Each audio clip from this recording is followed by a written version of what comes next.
Pasko nang mawala ng tirahan dahil sa sunog ang aabot sa 30 pamilya sa Tondo, Maynila.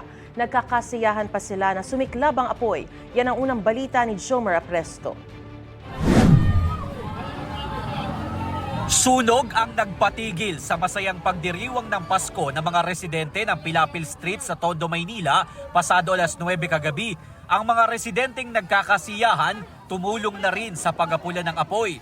Ang senior citizen naman na si Mang Rogelio, muntik pa umanong masuffocate sa loob ng kanilang bahay kung saan mismo nagsimula ang sunog.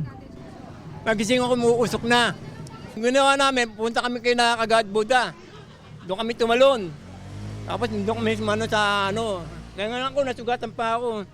Ang kapatid naman ng kanyang asawa, nagkaroon daw ng sugat matapos madapa habang lumilikas. Ang residente namang ito, ilang mahalagang dokumento lang daw ang naisalba. Ayon sa Bureau of Fire Protection, may kasikipan ng kalsada sa lugar.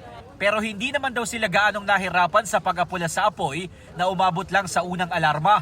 Hindi bababa sa 4 na truck ng bumbero ang kinailangang rumesponde. Malaking bagay rin daw na marami pang tao sa labas nang maganap ang sunog. Mabilis po na itawag kasi maraming tao, may handaan, nakita nila agad, na-report agad, din actionan agad.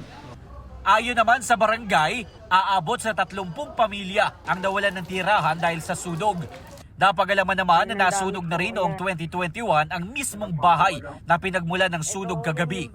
Masakit bang sabihin, yung iba kasi doon mga jumper ang loob ng bahay.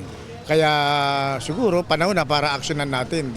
Gayunman, hindi na sumagot tungkol dito ang pamilya ni Mang Rogelio. Wala rin daw silang alam kung bakit ilang beses nang nasunog ang kanilang bahay. Mananatili muna ang mga residente sa covered court ng barangay. Patuloy naman na iniimbestigahan ng BFP kung ano ang pinagmulan ng apoy. Ito ang unang balita, Jomer Apresto para sa GMA Integrated News. Gusto mo bang mauna sa mga balita? Mag-subscribe na sa GMA Integrated News sa YouTube at tumutok sa unang balita.